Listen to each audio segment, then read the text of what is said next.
ایک سلام امام حسین اور شہداء کربلا کی شان میں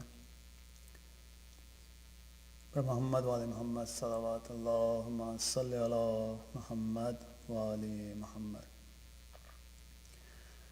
کیا کیا ستم حسین کے دل پر گزر گئے، اکبر گزر گئے، علی اصغر گزر گئے۔ کیا کیا ستم حسین کے دل پر گزر گئے، مشکل تھی راہ حق میں ہر ایک منزل بقا، لے کر علی کا نام 72 گزر گئے۔ کیا کیا ستم حسین کے دل پر گزر گئے، فوجوں کو چیرتے ہوئے عباس نامدار، میدان سے مثل ہے در صفدر گزر گئے۔ کیا کیا ستم حسین کے دل پر گزر گئے۔ جب یاد آ گئی کبھی زینب کو کربلا، کیا کیا نظر کے سامنے منظر گزر گئے۔ کیا کیا ستم حسین کے دل پر گزر گئے۔ ارمان لاکھوں دل میں تھی مادر لیے ہوئے، دن بیاہ کے جب آئے تو اکبر گزر گئے۔ کیا کیا ستم حسین کے دل پر گزر گئے۔ گھوڑے نے آ کے در پہ صدا دی یہ عصر کو، زہرا کے لال سب تھے پیمبر گزر گئے۔ کیا کیا ستم حسین کے دل پر گزر گئے۔ کیا کیا ستم حسین کے دل پر گزر گئے۔ صلوات علی محمد وآل محمد، اللہم صلی علی محمد وآل محمد۔ فاتحہ۔ بسم اللہ الرحمن الرحیم، الحمدللہ رب العالمین، الرحمن الرحیم، مالک یوم الدین، ایاک نعبد و ایاک نستعین، صراط المستقیم، صراط الذین انعمت علیہم غیر المغضوب علیہم ولا الضالین۔ اللہم صلی علی محمد وآل محمد۔ چہلم جو کربلا میں 72 کا ہو چکا، چہلم جو کربلا میں 72 کا ہو چکا، پیوند بے کسوں کے تنوں سر کا ہو چکا، اور فاتحہ حسین کے لشکر کا ہو چکا، قبروں پہ شور والے پیمبر کا ہو چکا ماتم میں 3 روز رہے شور و شین سے روئے لپٹ لپٹ کے مزار حسین سے روئے لپٹ لپٹ کے مزار حسین سے مثل چراغ گورے غریباں پہ دل جلا پھولوں کے بدلے قبروں پہ لختے جگر چڑھا پیاروں کی بود و باش کے سامان جو یاد آئے بے ساختہ پکارے کلیجا پکڑ کے ہائے کنبے کے ساتھ داخلہ اے کربلا ہوا لایا جو تھا مدینے سے ہم کو وہ کیا ہوا لایا جو تھا مدینے سے ہم کو وہ کیا ہوا حضرت کی قبر ہل گئی زینب کے بین سے آ کر کہا بشیر نے ابن حسین سے شہزادے جاں بلب ہے پھوپھیشو روشن سے چلیے وطن کو قبر شہ مشرقین سے عابد نے پوچھا کیوں پھوپھی اماں قبول ہے وہ بولی اختیار ہے کیا ہاں قبول ہے وہ بولی اختیار ہے کیا ہاں قبول ہے آئے تھے کس طرح سے وطن کس طرح چلے نہ شے رہے نہ گودیوں میں گود کے پلے سوتے تھے قبر میں جو کٹائے ہوئے گلے یہ وقت وہ تھا پھرتے تھے سب آنکھ کے تلے عابد سے بانو کہتی تھیں مہلت قلیل ہے کچھ خاک پاک لے لو کہ صغرا علیل ہے اے کربلائے سرورے دلگیر الوداع قتل گاہ حضرت شبیر الوداع قبر ابن صاحب تطہیر الوداع اے بھائی جان جاتی ہے ہمشیر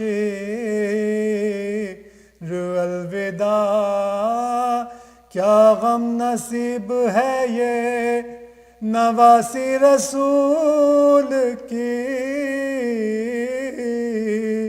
تم نے مجاوری نہ ہماری قبول کی تم نے مجاوری نہ ہماری قبول کی چہلم جو کربلا میں صلوات علی محمد وآل محمد اللہم صلی علی محمد وآل محمد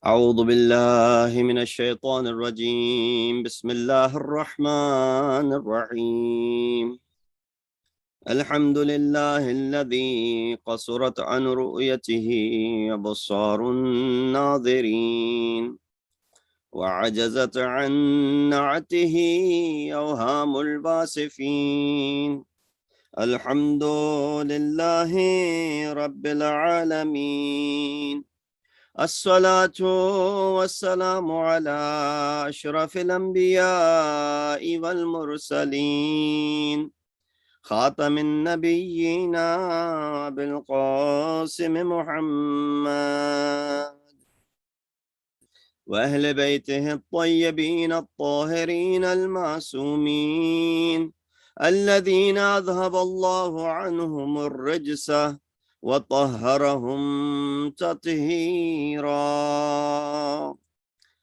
أما بعد فقد قال الله تبارك وتعالى وقوله الحق وهو أصدق القائلين بسم الله الرحمن الرحيم يوم ندعو كل أناس بإمامهم فمن أوتي كتابه بيمينه فأولئك يقرؤون كتابهم ولا يظلمون فتيلا صدق الله العلي العظيم. Assalamu alaikum wa rahmatullahi wa barakatuhu. This is the second Majlis in the series of Arbaeen Majalis in the year 1443, which began last night under this very ayat that I recited for you from Surah Bani Israel, ayat number 71, under the topic of Ma'rifat of Imam Is. In this ayat, Allah subhanahu wa ta'ala, which begins with Zarf Makan, Yawma Nad'u Kulla Unasin bi Imamihim, the day when we will call upon all the groups of people toward us with their Imam. Mufassirin believe that in Arabic, sometimes when the assumption is there, the obvious word is in taqdir or mahdhuf, is not mentioned for eloquence and other reasons. For example, when someone says, "Where are you going?" you can respond by saying, "I'm going to the masjid." Or when someone says, "Where are you going?" you can just say, "Masjid." In the first response, you gave the full answer, "I am going to masjid." And in the second response, you just said, "Masjid." Both conveyed the meaning and the listener understood. Similarly, here, يَوْمَ نَدْعُو كُلَّ أُنَاسٍ بِإِمَامِهِمْ begins with udhkur. O Prophet, remember or remind them that the day when Allah subhanahu wa ta'ala will gather all the groups of people under their Imam. And last night, during our discussion, we mentioned the meanings of the word an unas that is being used here and the various different aspects of the word Imam that were given. Some believed it was our books of action, as the very next part of the ayah talks about it right after this portion, which says, يَوْمَ نَدْعُو كُلَّ أُنَاسٍ بِإِمَامِهِمْ فَمَنْ أُوتِيَ كِتَابَهُ بِيَمِينِهِ فَأُولَٰئِكَ يَقْرَؤُونَ كِتَابَهُمْ, that book of Amal will be given in their right hand. And when the book of Amal is given in the right hand, Ashabul Yameen, this is something which is considered to be a good omen for you. But if the book of actions was given in your left hand, it would be something which is a bad thing for you. So we would also all want to be amongst those whose book of action is given in their right hand. You see that how Allah subhanahu wa ta'ala in this ayah does not mention the book of those who will be given in their left hand. In this ayah, the entire discussion is فَمَنْ أُوتِيَ كِتَابَهُ بِيَمِينِهِ فَأُولَٰئِكَ يَقْرَؤُونَ كِتَابَهُمْ and وَلَا يُظْلَمُونَ فَتِيلًا. Discussion has nothing to do with the other party, other types of people. It only discusses those who are Ashabul Yamin, for example, and who will be carrying their book of action in their right hands, those who are successful ones, as the ayah says, وَلَا يُظْلَمُونَ فَتِيلًا, that they will not be wronged one bit. In that sense, it was natural to only think about what happens to the other people. As Quran mentions in other occasions, those who will be given their Nama Amal, book of actions, in their left hand. Quran, this ayat does not mention that, as I alluded to it last night, but the very next ayat, ayat number 72 of Bani Israel, says the following. It says, وَمَنْ كَانَ فِي هَذِهِ عَامًا فَهُوَ فِي الْآخِرَةِ عَامًا وَأَضَلَّ سَبِيلًا. That whoever is blind in this world will be raised blind in the hereafter. And of course, they have gone astray away from the right path. This is the indication of those, people whose books and amal will be given in their left hand. So Quran in this ayat directly didn't speak about those people, but in the very next ayat talked about, in a given an example by mentioning the attribute of those people, that whoever was a'ma in this world, that means whoever was blind in this world, and blind is not used in literal sense, rather it's used metaphorically, because if you use it in literal sense, then what problem do you run into?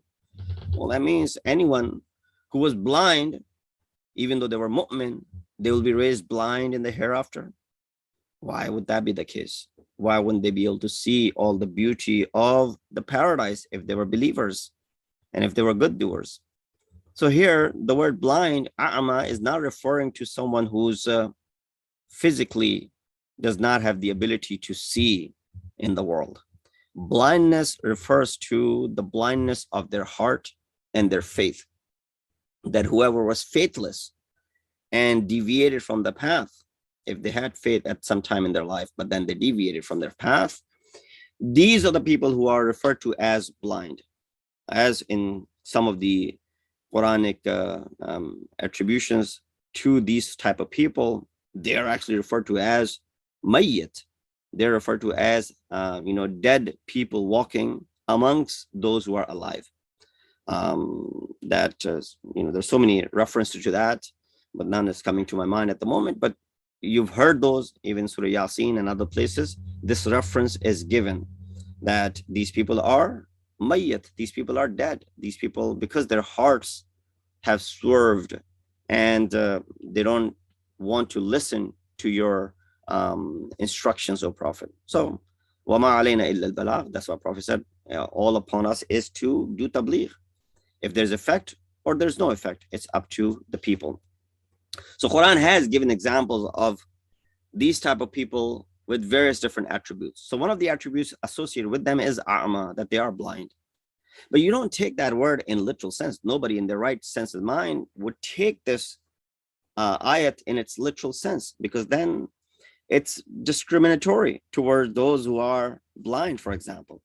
That's why there's a story of one of the scholars who was in Saudi Arabia for Hajj. And it was time when Mufti bin Baz, who was alive, because he was a very big dignitary from Iran, and they invited him. And he had a discussion with bin Baz, who was blind, by the way. And of course, muftis of these Wahhabi mentality, they take their tafsir and they take their fiqh from Ibn Taymiyyah. And Ibn Taymiyyah was known for his literal, taking the ayat of Quran in literal sense, or literally rather. So when Allah subhanahu wa ta'ala says, Ala al-arshi istawa, Allah is sitting on the throne, he takes it in a literal sense. When Allah says, Yadullah fawqa aydihim, Allah's hands are top of their hands, that means Allah has hands. Kullu shayin halik illa wajha, everything will perish except his face. That means Allah has face. And so on and so forth, all these ayat.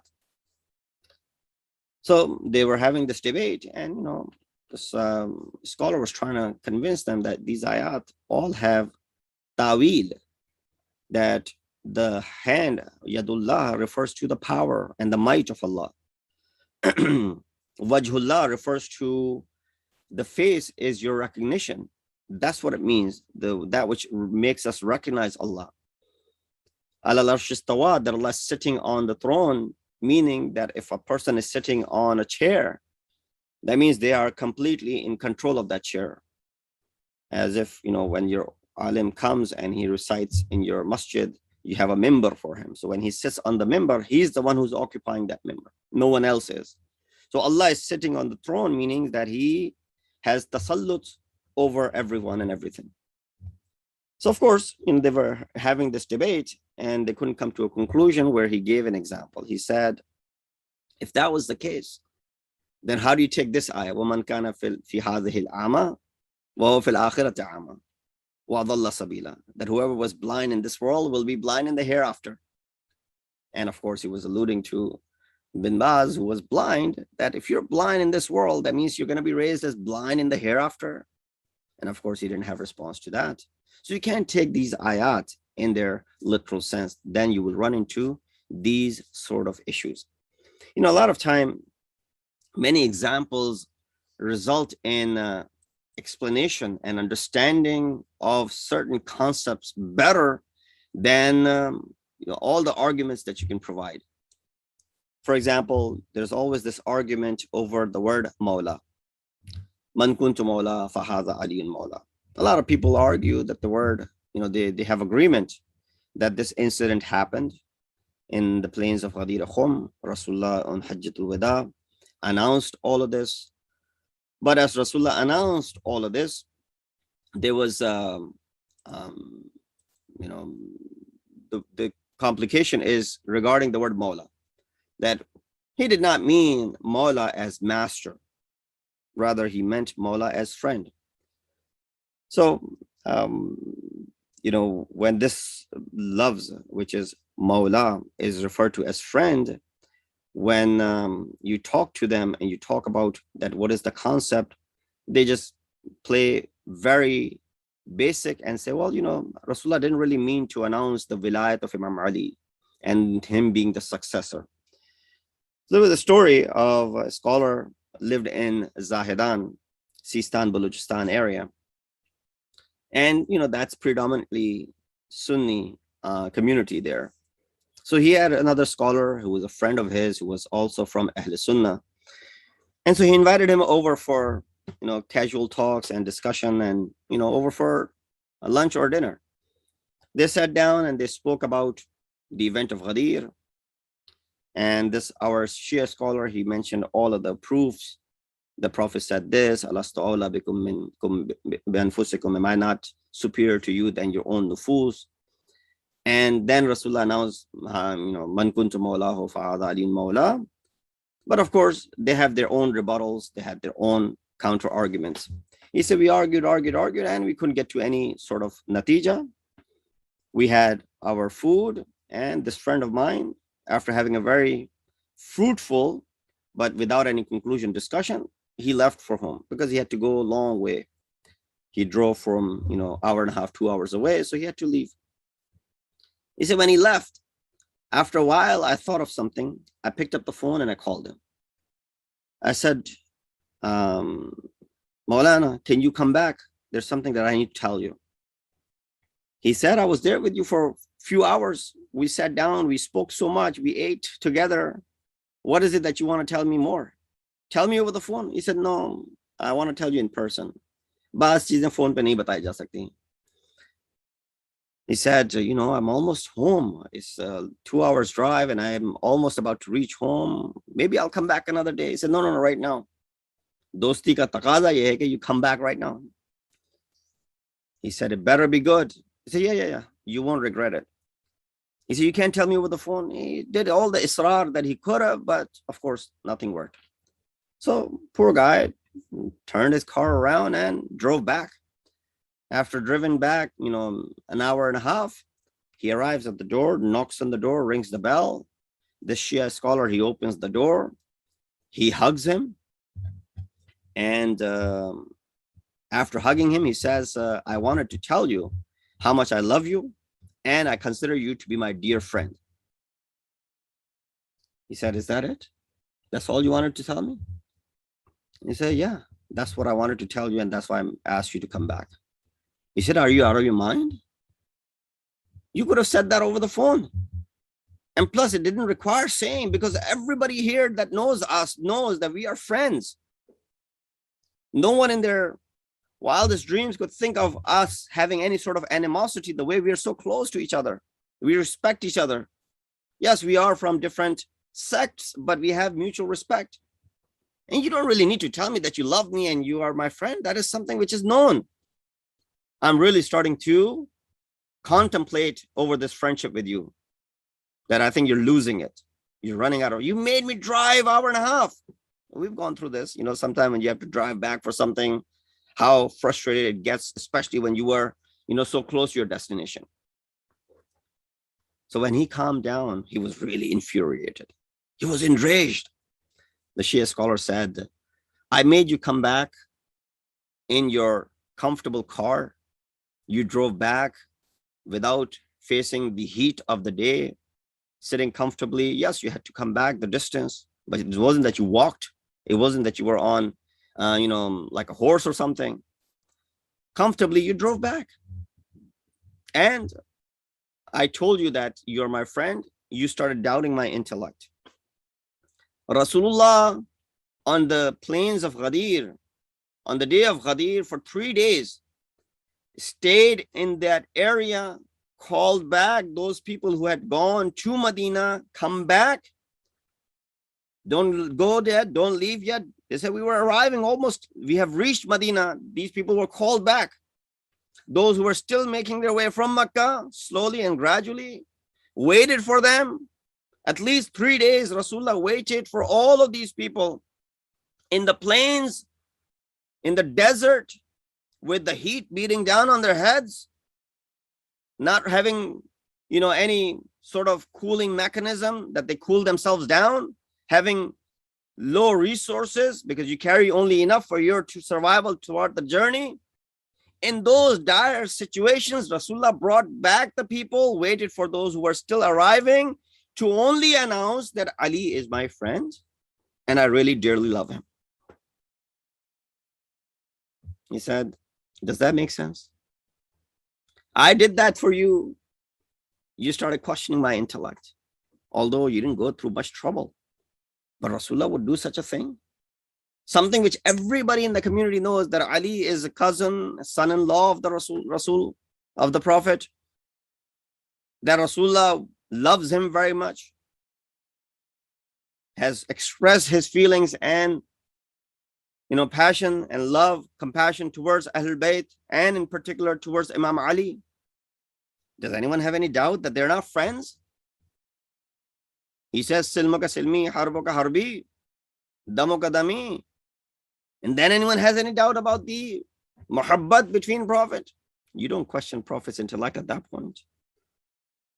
That Sunni scholar, he said, all the arguments on one side, this dalil on one side. He said, this is the biggest proof that Rasulullah did not announce or make that announcement just to tell people that how Ali is the friend only. Rather, it was much more than that. So, of course, we have our arguments, and that's what we believe in. And that was the nail in the coffin where all throughout the life of Rasulullah, he announced the wilayat of Amirul Mu'mineen.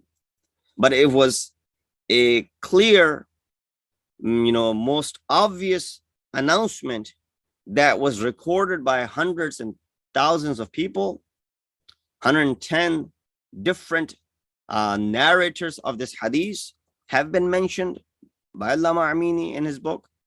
So it's one of those riwayat which is mutawatir. So they don't deny the riwayat. What they deny is the implication of the word Mawla. But with this example, this alim, he understood what the word Mawla means.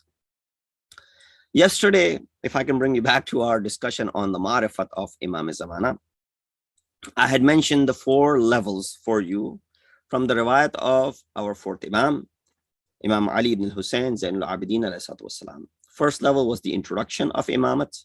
Second was the method of their guidance. Third was the effects of their Imamat. And fourth was where we left off, where Imam mentioned how the continuation of this world is because of the wujud of hujjat of Allah subhanahu wa ta'ala, and world cannot be void of the hujjat of Allah, whether this hujjat is hidden, ghaib, or apparent and known. And Allah subhanahu wa ta'ala will prolong that day, even if Imam's arrival requires that to happen. So at this point, the narrator of the hadith, Sulaiman ibn Mihran al-A'mash, who was narrating this hadith from 6th Imam, who of course was quoting his forefather or 4th Imam, he questions 6th Imam. فَكَيْفَ يَنْتَفِعُ النَّاسُ بِالْحُجَّةِ الْغَائِبِ الْمَسْتُورِ.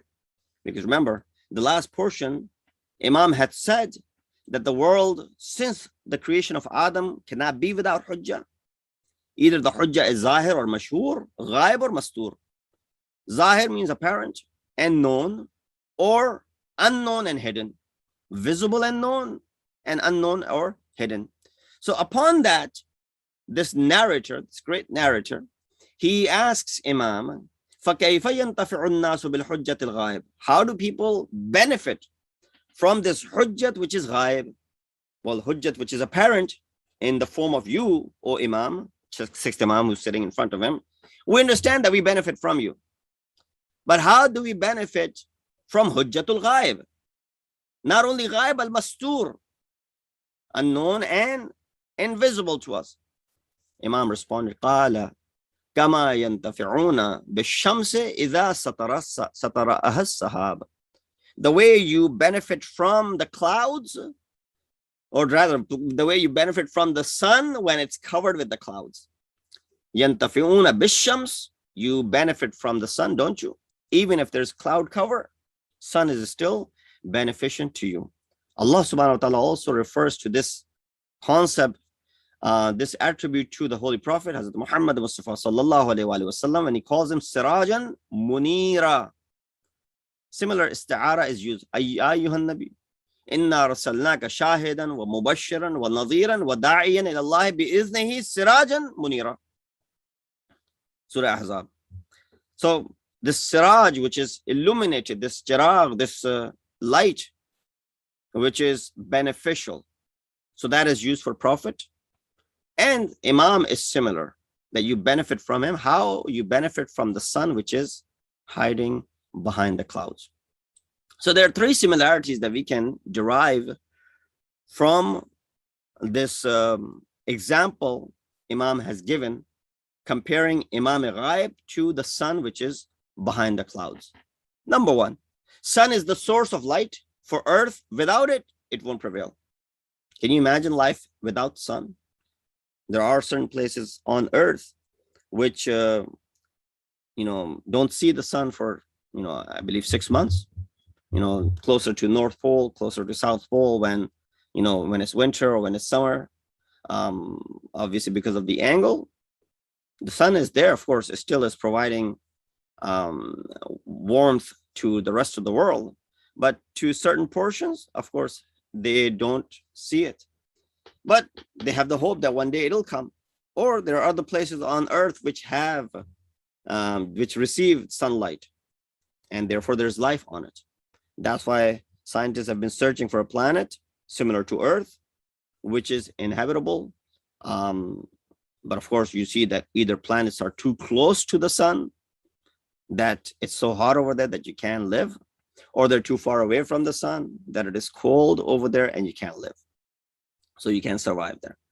So this search will continue. They come close to Mars and they're, experimenting life there, if the environment is good enough and not. And, that search will continue. But can you imagine Earth without sun how bad it would be. A few days go by and we have continuous rains and storms, and we haven't seen sun for the past 4 or 5 days. We start feeling for it. Will we ever get to see sun? And if you move to a place where pretty much rains all year long, it's raining 24 hours, 7 days a week, continuously it rains there. And of course, those people adopt to that lifestyle, but they long for seeing the sun. So without sun, physically, the life is unimaginable. We can't survive without it. Just like Imam of the time, if the Hujjat wasn't there, the earth won't exist. Similarly, if the sun wasn't able to provide for us, then we would not be able to exist. Sun is the source of warmth and cold, and the weather patterns that are developed because of that. Imam Sajjad said, it rains because of the Hujjat of Allah. Imam is the reason for which world doesn't shake violently, so the inhabitants are protected in it. So that's the second aspect of it. Third, the sun continues to shine even behind the clouds, just like the Imam who continues to guide us even in the ghaibah. Yeah, it's our belief that Imam is around us, isn't parda ghaib, but it's not like he's in this remote place and he never comes out of it. No, in our aqaid, our belief, Imam could be anywhere, anytime. But there's one day, one time, one place that you can most definitely say that Imam is there. And that is on the day of Arafah. Imam is in the plains of Arafat. So there are many stories of how Imam has intervened and guided people. We are encouraged to seek the assistance of our Imam, by calling Ya Aba Saleh, by referring to him as Ya Aba Saleh Adrikni. Mullah Ali Rashdi was amongst the brightest students of Marhum Mirza Shirazi. He narrates that Mirza had appointed him as the faqih for the city of Rasht. He said, one of my travels by boat through Tuwairij, and he went there. He said everyone on the boat was busy in this vain conversation, except this young man who was extremely calm, collected, and quiet, sitting with dignity and honor. He was their family, but he was not speaking to them, or speaking whenever he did speak, it wasn't about these ways. So you could tell him that you could easily single him out from that crowd of all those people who were chattering and whatnot. Similar to when one of the companions of Imam, fourth Imam, said in Arafat that Imam, Ma akthar al-hajij, how many of the Hujjaj have come this year to perform Hajj. Imam said, no, aksar al-hajij tumhe lag rahe hain, magar aksar al-dajij, there are more who are just making noise, and there are only few who are hajij or haji amongst them. And then Imam showed him through the fingers, and he saw that, whatever he saw, that there were only a few who were truly the Hujjaj, and the rest were just there chatting and, having whatever they were doing there. And were just there because they went to do Hajj, but really not into it. So he said, I could able to single this man out of there. I asked him, I started following. Once we got off the boat, I started following him, and I stopped him and I said, I want to talk to you. He said, sure. I asked him, who are these people? He said, these are my family. He said, how come you seem so different than them? He said, well, I'll tell you my story. I said, sure, that's what I want to hear. He said, I grew up in the Sunni family, and my mother was the only person who was Shia. Therefore, we were brought up on the madhab of our father. But later on, because of the instructions of my mother, I was inclined towards Shia. So this is where we understand that regardless of how other elements persuade one to go in this direction, if a mother is strong enough, she'll be able to persuade the child to do what she wants him to do. Our mothers play that vital role. Even sometimes fathers don't play that sort of role. that role which mother can play in shaping the foundation and the future of their child, how they want to raise them. So this man said, entire family is from Ahl Sunnah. I was the only one. My mother was the only Shia, and she instructed me in a way that, I also became Shia. So what happened? He said, well, my mom said to me that anytime in your life, if you're stuck somewhere, and if it's the most difficult of the mushkilat that you can ever imagine, that there's no way out of it, and you're completely stuck, कभी भी बहुत बड़ी मुश्किल में फंस जाओ और निकलने का कोई रास्ता ना मिले, हर तरफ से नाउमीद हो जाओ, when you see that nothing is working, nothing is going to happen, so you say, Ya Aba Saleh adrikni. Say, Ya Aba Saleh al-Mahdi adrikni. He said, that's what she told me. He said, there was a point in my life when I found myself to be in such a situation. He said, I thought of that, what my mom has said, and I said, let me try. And with that determination and belief that she had inculcated into me, I said, Ya Aba Saleh al-Mahdi adrikni. And the moment I said that, I found someone next to me wearing green amama, as if that person has been walking with me for a long, long time, and I did not even realize that person was with me. He looked at me one glance, as if all of my fear, my troubles, my gham went away. He said, that's what he did. And right away, all of my gham went away. And remember, he has not become a 12 or Shia at that moment. He still is follower of another madhab. If a Sunni, Ahl Sunnah youth calls upon Imam Zamana with ikhlas, Imam responds, provides najat and help. This is how the door of salvation and prosperity is accessed. So you think if a Shia youth with all the sincerity in the world calls upon Imam Zamana, you think Imam will not come for the salvation and help and najat? Of course Imam will. He said, I found this man to be walking next to me as if he was always there. I never noticed him. And then I found this peace and tranquility, him being next to me.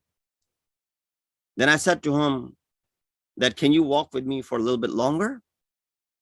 He said, likewise, like you, there are hundreds of people who are calling Ya Aba Saleh al-Mahdi, to whom's najat and help I must go.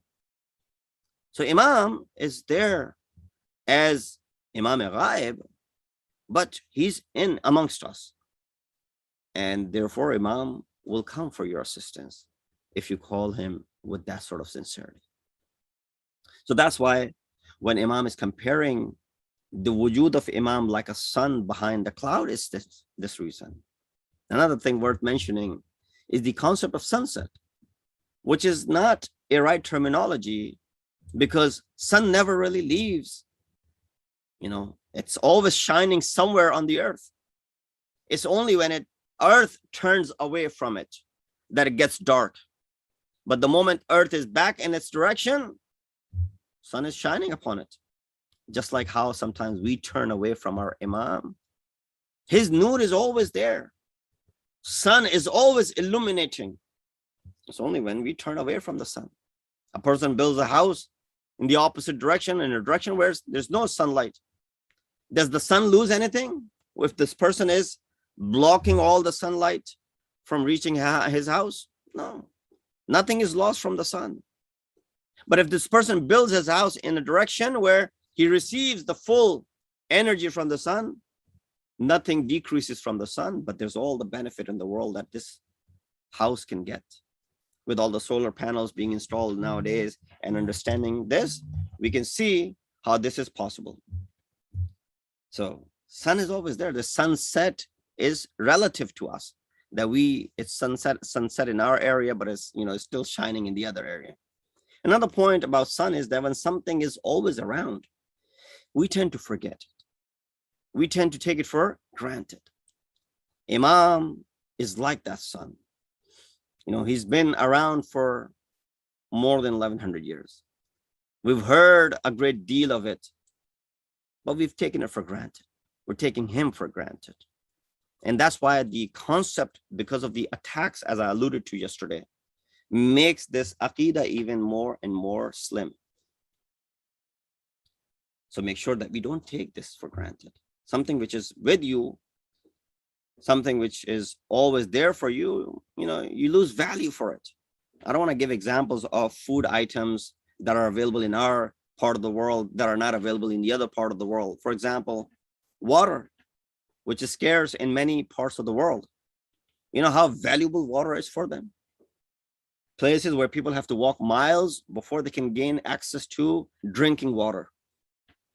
Even that drinking water, which you and I would not drink if that was being delivered to us. But they have to walk miles before they can get that water, which is, possibly okay for drinking, but not the best of the waters. But here we don't have that issue. We take water for granted. How much water we waste. Similar to all the other things that we take for granted because we have abundance of. Similar is the case with Imam. We start taking Imam's existence and wujud for granted. Imam is like the sun. In order for one to look at the sun, you need to have two requirements. One, corrective lens, and there shouldn't be any veil between you and the sun. If the eyesight is weak, you can't see the sun.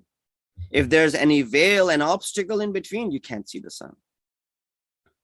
So if our eyes are weak, this is alluding to our sins, our corruption, that we have polluted our eyes.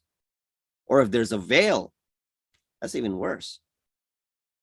You hear and you read in Dua Kumail, Amir al-Mu'mineen says to Kumail, when he's teaching him this dua, and amongst the segments of this dua, he says, Ighfir, well, that's the portion where he says, Ighfir liman la yamliku illa dua. But he says, Allahumma ighfir li ad-dunub allati tahbisu dua. Oh Allah, forgive the sins, Allahumma ighfir li ad-dunub allati tahbisu dua, that make my dua habs, mahbus. That means the dua does not even reach the bargah of Allah subhanahu wa ta'ala. So there are certain sins that we commit through which our dua is not even reaching the bargah of Allah subhanahu wa ta'ala. Now this is an example, because alimun bi dhat as-sudur is the zat of Allah. But look at it for our own understanding. Taqarrub al-zihni. You apply for a job, and your application must go through process to reach the desk of the person who's hiring. But there's this void in between that your application is not making from A to B. Until it gets to B, that's the person that he'll find out about you. But it's already stuck in A because of whatever reason. Therefore, it's not possible. The dua, Imam is saying, Oh Allah, Allahumma ighfir li ad-dunub allati tahbisu dua. So who really benefits from the sunlight? These mountains, which are directly receiving the sunlight. You see the stones that are laying on top of the mountains? Are they those who are receiving the nur directly? Or is it those precious stones that are found in the depths of the mountain? It's the precious stones that are found in the depths of the mountain. These are the ones who benefit more from the sun than those stones that are just laying bare on top of the mountain. Those stones are worthless that are laying on top of the mountain. Those which are hidden inside, they are worth something. But they don't have to be outside to be able to receive and benefit from the sunlight. So the criteria for keeping a sound connection with Imam Zamana is that it's not that one must meet Imam, but the fact that person is able to keep the firm faith on Imam and is able to follow the instructions and the commands and believe in the wilayat of Imam. So in his occultation, rather these stones which are buried 100 meters in the depth of a mountain can benefit from the sun without ever seeing it. Similarly, you and I can also benefit from the Imam without having the ability to go ahead and see. And those who have been able to see, we say in Farsi, khosh be halat, that, mashallah, you were able to see Imam. That's nurun ala nur. We wish that we are also amongst those who are able to see witness. But that is not the criteria. Criteria is not to see Imam, but you can still benefit from him, although he's in this ghaibat. So therefore, his recognition is the first step in establishing a strong connection. Prophet for whom Quran said, Ma yantiqu anil hawa in huwa illa wahyun yuha, that he doesn't say anything out of his own. He said this about Imam Zaman: Al-Mahdi ta'wusu ahlil Jannah. Compared Imam Mahdi with the most beautiful of the inhabitants of paradise. Jahan pe Rukh Yusuf hai, Jalal Musa hai, Jamal Isa hai, Ibrahim Khalil hai, wahan pe Mahdi ta'wusu ahlil Jannah hai. یعنی ان سے بہتر اور با جمال اور جمیل کوئی اور نہیں ہو سکتا. So the criteria for this marifat is that one keeps a strong faith and remind himself continuously and remains steadfast during the ghaibat of Imam. You know why? Realize your worth. Understand your value. Imam Sajjad said that the people, Imam Zamana ke ashab, mere ashab se bartar hain. لوگوں نے کہا مولا ہم نے تو بڑا آپ کے ساتھ جو ہے وہ اچھا برتاؤ رکھا ہوا ہے، آپ کیوں امام زمانہ کے اصحاب کو ہم سے بڑھ کر کہہ رہے ہیں؟ یہ نہیں کہا ہوگا مسئلہ، کہ ایک سوال انسان کے ذہن میں آتا ہے.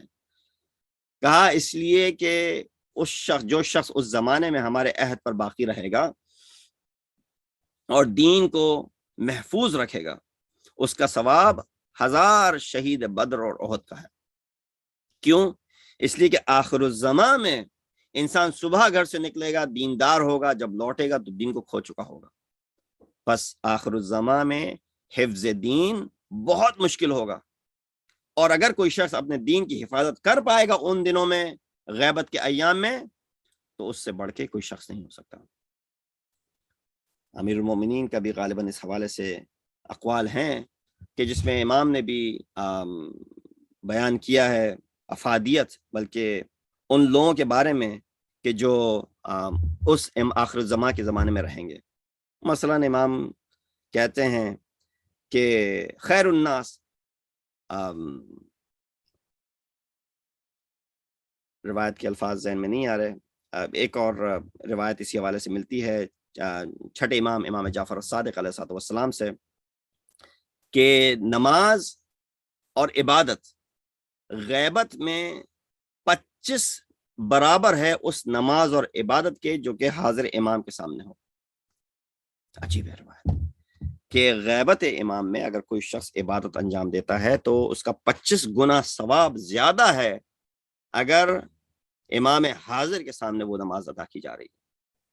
ہم اور آپ دعا کرتے ہیں کہ کاش ہم امام کے زمانے میں ہوتے، امام کے دور میں ہوتے، کاش یا لیتنی ہم کہتے ہیں.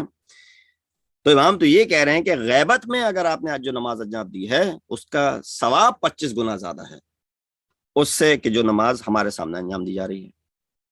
پھر امام نے اس کی توجیہ دی. امام یہ کہتے ہیں دلیل اس کی یہ ہے، صدقہ مخفیانہ بھی دیا جا سکتا ہے، سیکرٹلی بھی دیا جا سکتا ہے، اور دکھا کے بھی دیا جا سکتا ہے، دونوں طریقے سے جائز ہے. لیکن جو صدقہ مخفی طور پہ دیا جاتا ہے، یقیناً جس سے سامنے والے کو کوئی شرم نہیں محسوس ہوتی صدقہ لیتے ہوئے، وہ با فضیلت تر ہے اس صدقے سے کہ جو دکھا کے دیا جائے. حالانکہ اس سے بھی اس شخص کی جو ہے وہ مشکل دور ہو رہی ہے، لیکن اس شخص کو شاید احساس ہے شرم ہوگا اس صدقے کو لیتے ہوئے. تو کہا وہ صدقہ جو مخفی طور پہ دیا جاتا ہے وہ بہتر ہوا اس صدقے سے کہ جو کھلم کھلا سب کے سامنے دیا جائے. کہا اسی طریقے سے وہ نماز جو غیبت میں چھپا ہوا ہے، امام جیسے صدقہ چھپا ہوا ہے غیبت میں آپ سیکرٹلی دے رہے ہیں، اسی طرح نماز جو کہ غیبت امام نے انجام دی جا رہی ہے وہ افضل ہے اس نماز سے کہ جو حاضر امام کے سامنے دی جا رہی ہے. اس طریقے سے امام نے، تو آپ لوگ اپنی قدر جانیے کہ کس طریقے سے چوتھے امام نے اس قدر کو ہمیں سمجھایا ہے. امام کہتے ہیں یا ابا خالد، ایک امام کے صحابی تھے ابو خالد کابلی آئی بلیو، کہ امام سے بہت انہوں نے روایات کو نقل کیا ہے. یہ ایک روایت نقل کرتے ہیں کہ یا ابا خالد انا اہل زمان غیبت ہی القائلون بامامته المنتظرون لظہورہ افضل اہل کل زمان. اے ابو خالد، وہ لوگ جو کہ زمان غیبت میں رہیں گے، القائلون بامامته، اور امامت کے قائل ہوں گے، پابرجا ہوں گے، اسٹیڈ فاسٹ ہوں گے امامت پہ، المنتظرون لظہورہ، اور ظہور کے منتظر بھی رہیں گے، افضل اہل کل زمان، وہ لوگ تمام ازمنہ سے بہترین لوگ ہوں گے. یعنی جتنے لوگ اس سے پہلے مختلف زمانوں میں رہے ہیں ان سب سے بہتر یہ لوگ ہوں گے، کیونکہ لأن اللہ تعالی ذکرہ آتاہم من العقول والافہام والمعرفہ، اللہ نے ان کو 3 چیزوں سے نوازا ہوگا، عقل سے، فہم سے اور معرفت سے. ہماری گفتگو معرفت امام زمانہ پہ ہے. کہ ما صارت بہ الغیب عندہم بمنزلۃ المشاہدہ، کہ وہ جو کہ ان کے زمانے میں، جو غیبت کے زمانے میں وہ کر رہے ہوں گے، وہ ایسے ہی ہوگا کہ جیسے وہ مشاہدے کے زمانے میں انجام پا رہا ہو. اسی لیے بدر اور احد کے شہداء کا انسان کو جو ہے وہ ثواب مل رہا ہے کہ جیسے اگر انسان اپنے اس عقیدے پہ پابرجا رہے تو اس کا ثواب ایسے ہی ہے کہ جیسے اس نے بدر اور احد میں شرکت کی ہو. عجیب منزلت بیان کی ہے امام نے اس حوالے سے کہ وہ لوگ جو آخر الزمان میں رہیں گے ان کی کیا حیثیت ہے. تو یقیناً امام کی مراد ہم اور آپ ہیں. ہم اور آپ کو اس چیز کو دیکھنا چاہیے، سمجھنا چاہیے کہ امام نے کس قدر ہم سے ہائی ہوپس رکھی ہوئی ہیں، امیدیں وابستہ رکھی ہوئی ہیں. اور ہم یہ جو دعا کرتے ہیں اللہم عجل ولیک الفرج، اس کے اندر وزن ہونا چاہیے. یہ نہیں کہ مثلا یہ دعا کیونکہ ایک زبان زد ہے ہر ایک کی اور زبان پہ آتی ہے اور ہم ہر زیارت کے بعد اس جملے کو ادا کرتے ہیں، تو بس ہم بھی اس کو ادا کرتے رہیں. اس کے معنی کے ساتھ، مفہوم کے ساتھ انشاءاللہ اس کے اوپر بقیہ آنے والے دنوں میں مزید الیبوریشن کروں گا کہ یہ کس طریقے سے امام زمانہ اور ان کے اوپر کیا گزرتی ہوگی. یعنی امام کی مصیبت کو سوائے اللہ کے کوئی اور درک نہیں کر سکتا. جب امام زیارت امام حسین کو جاتے ہوں گے تو وہ سما سوچ کر کربلا میں کیا گزری، آپ پہ کیا گزرتی ہوگی. امام زمانہ روزانہ اس منظر کو دیکھتے ہوں گے. ان کی نظر جناب سیدہ کی مظلومیت اور دیگر ائمہ کی مظلومیت کے اوپر ہے. آپ اگر گئے ہیں کربلا اور نہیں گئے ہیں تو اللہ آپ کو زیارت نصیب کرے. وہاں پہ 2 مقامات ہیں. ایک مقام ہے مقام امام زمانہ اور ایک مقام ہے مقام امام جعفر الصادق. معمولاً یہ مشہور ہیں معصومین سے، تو لوگ جاتے ہیں ان مقامات کی زیارت کے لیے بھی. مقام امام زمانہ کیا ہے؟ روایات میں یہ ملتا ہے کہ وہ مقام ہے کہ جب بھی امام زمانہ کربلا تشریف لاتے تھے تو یہاں رکا کرتے تھے اور یہاں رک کے مثلا اپنا دن بسر کرتے تھے اور امام کی زیارت کے لیے آتے تھے. جیسے ہم لوگ جاتے ہیں تو ہم فلاں جگہ رکتے ہیں، فلاں جگہ رکتے ہیں، پھر امام کی زیارت کے لیے جاتے ہیں. تو امام زمانہ جب آتے تھے یا چھٹے امام جب آیا کرتے تھے تو وہ اس مقام پہ مثلا جو کہ مقام امام جعفر صادق ہے وہاں رکا کرتے تھے مثلا. تو لہٰذا وہ جگہ امام سے منسوب ہو گئی. ہم اور آپ اس منظر کو سنتے ہیں تو ہمارے دلوں پہ کیا گزرتی ہے. شاعر نے کیا کہا تھا؟ شنیدن کھے بود مانندے دیدن، سننا دیکھنے کے برابر نہیں ہو سکتا. ہم اور آپ سنتے ہیں ان واقعات کو تو ہمارے دل اپنے آپے سے باہر ہو جاتے ہیں، آنکھوں سے آنسو جاری ہو جاتے ہیں. لوگ خون کے آنسو روتے ہیں. لیکن جس نے یہ منظر اپنی آنکھوں سے دیکھا ہو اس کے اوپر کیا گزرتی ہوگی.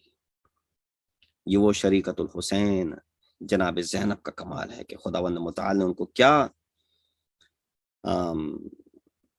طاقت عطا کی، کیا صبر عطا کیا. ام الرزایا، ام المصائب، اور صبر کی ماں، کہ کس طریقے سے جناب زینب نے صبر کیا ہوگا. کیونکہ وہ بے بسی کا عالم ہے کہ جس میں اور کچھ فی الحال نہیں کیا جا سکتا سوائے صبر کے. بعض چیزوں کے لیے انسان کو صبر کرنا ضروری ہے. صبر کے بعد ہی حالات ایسے مناسب آتے ہیں کہ جس میں انسان پھر کسی اور چیز کی طرف اقدام کر سکتا ہے. ابھی سر دست زینب کچھ نہیں کر سکتی. ادھر شہادت ہوئی ہے امام حسین کی، ادھر سے زینب کا صبر شروع ہوتا ہے. ادھر سے زینب کا کام اور کارنامہ شروع ہوتا ہے. حدیث عشق دو بابس کربلا و دمشق، یہ کی حسین رقم کر دگری زینب، کہ کس طریقے سے جناب زینب نے یہ حدیث رقم کی ہے. ایک وہ باب تھا کہ جو حسین نے لکھا، ایک وہ باب ہے کہ جو زینب لکھ رہی ہیں. اور کربلا سے لے کے شام تک جس باب کو تحریر کیا ہے وہ جناب زینب نے کیا ہے. عجب منزلت ہے اس بی بی کی کہ جو مکتب اہل بیت پنجتن کے سائے میں پروان چڑھی، جس کی تربیت رسول علی بطول کے ہاتھوں ہوئی، جو ہمیشہ حسن اور حسین کے ساتھ رہی، جس نے کبھی اپنے گھر سے باہر قدم نہیں نکالا بغیر کسی ضرورت کے. یہاں تک کہ ایک شخص کا واقعہ ہے، کہتا ہے کہ میں علی کا ہمسایہ تھا مدینے میں نے آج تک زینب کو دیکھنا تو دور کی بات ان کی آواز تک نہ سنی تھی.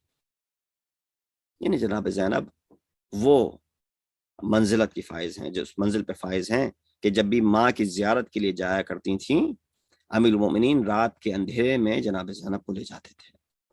اس طرح سے کہ خود آگے حسن اور حسین کے درمیان یہ بی بی اس طریقے سے عزت اور آبرو کے ساتھ ماں کی قبر پہ رات کے اندھیرے میں جاتی تھیں. لیکن ہائے زینب کی مصیبت کہ وہ پردہ، وہ ناموس، وہ وقار اب وہ کہاں گیا. جیسے ہی خیام میں آگ لگی ہے وہیں سے زینب سمجھ گئی کہ بے پردگی ہم پہ آ گئی ہے. جب جناب امیر المؤمنین نے جب زینب کے بازوؤں کے بوسے لیے تھے نا اپنی شہادت کے وقت، جب علی کو ضربت لگ چکی تھی اور علی نے ایک دفعہ زینب کو قریب بلایا اور زینب کے بازوؤں کے بوسے لیے اور گلے کے بوسے لیے تو کہا بابا آپ نے آج سے پہلے ان جگہوں کے بوسے نہیں لیے. امام نے کہا ہاں اے بیٹی، ایک وقت آئے گا کہ جب تمہارے بازو، تمہاری گردن میں رسی باندھی جائے گی، تمہیں جو ہے توق پہنائی جائے گی یا رسن بستہ ہوگی تم. تو ایک دفعہ زینب نے کہا بابا جس کا عباس جیسا بھائی ہو کس میں مجال ہے کہ وہ زینب جیسی بہن کے ہاتھوں میں رسی باندھے. اجرکم اللہ، خدا کسی غم میں نہ رلائے سوا غم آل محمد کے.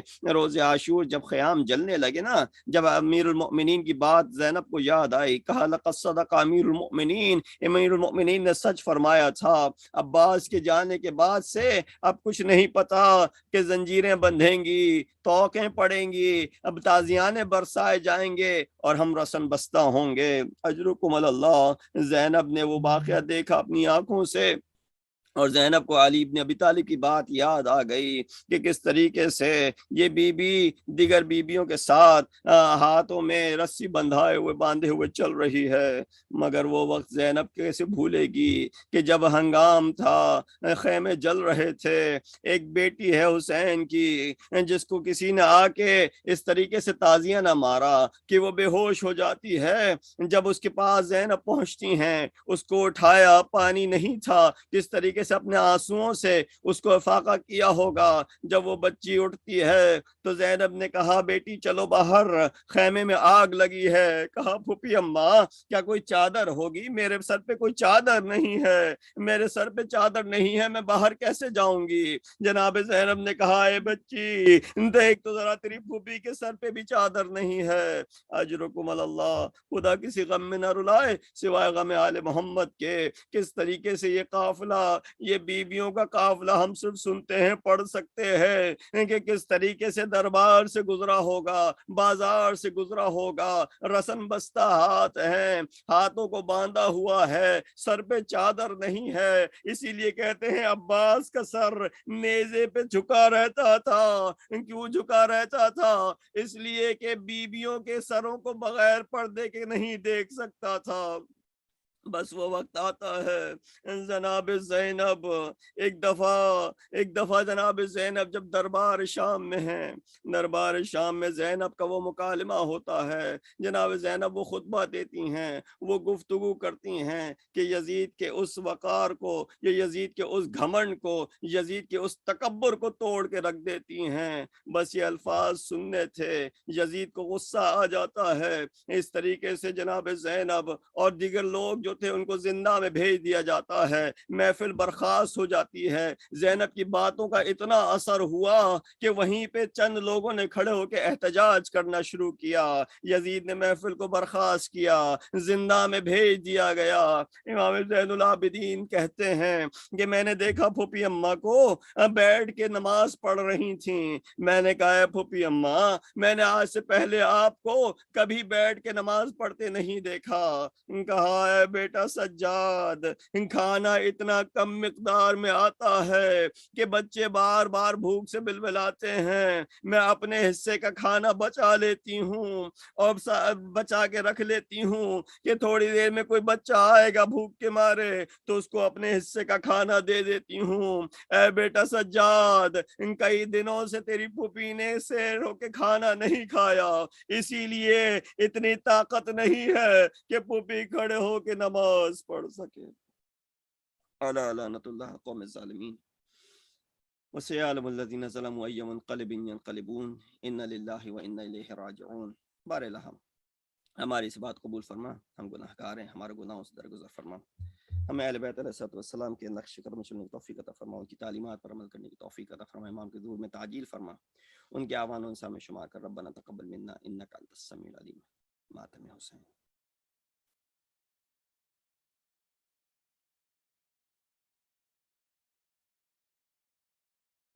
یا حسین یا حسین یا حسین یا حسین، چہلم کو کربلا میں جب آئیں وہ بیبیاں سادات کربلا، سادات کربلا، ہر بی بی کر رہی تھی کچھ اس طرح سے گریا، سادات کربلا، سادات کربلا، چہلم کو کربلا میں جب آئیں وہ بیبیاں سادات کربلا، سادات کربلا، کچھ بیبیاں یہاں ہیں کچھ بیبیاں وہاں، کرتی ہوئی فغاں بکھری ہوئی تھی مقتل سرور میں جا بجا، سادات کربلا، سادات کربلا، چہلم کو کربلا میں جب آئیں وہ بیبیاں سادات کربلا، سادات کربلا، ایک بی بی دشت خونی میں جاتی ہے نہر پر، کہتی بچشم تر عباس دینے آئی ہوں پرسا سکینہ کا، سادات کربلا، سادات کربلا، چہلم کو کربلا میں جب آئیں وہ بیبیاں سادات کربلا، سادات کربلا، گھٹ گھٹ کے لاڈلی تیری زنداں میں مر گئی، تربت وہیں بنی، بھیا وہ قید سے نہ ہوئی مر کے بھی جدا، سادات Karbala,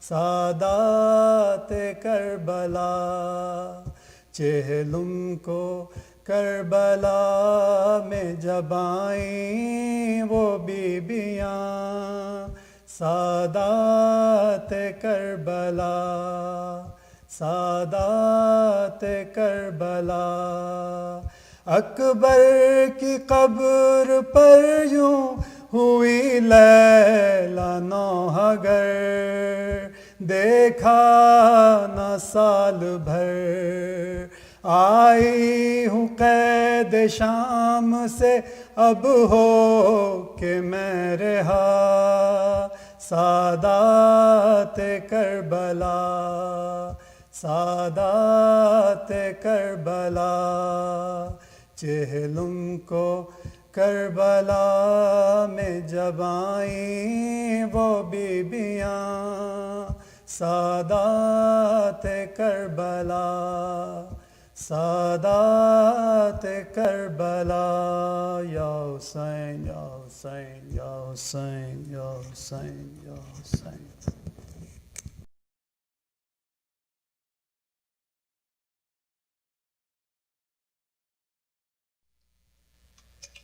My elders, brothers and sisters, Assalamu alaikum wa rahmatullahi wa barakatuhu. On behalf of the Baitul community, I want to extend our thanks to Hujjatul Islam, Maulana Syed Rizvi, for reciting the second in a series of 5 Majalis tonight for us.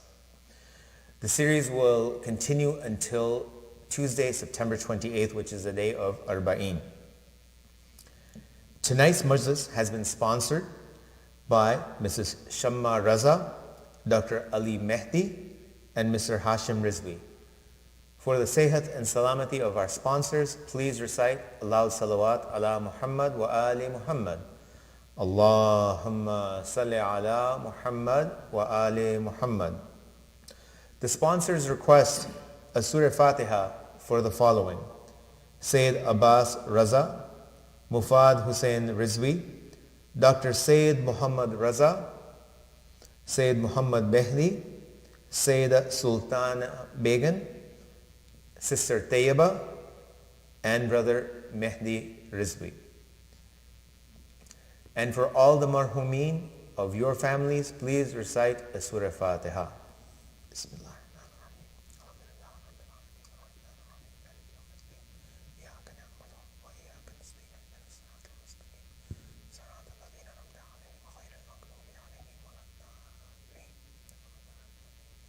Allahumma salli ala Muhammad wa ali Muhammad.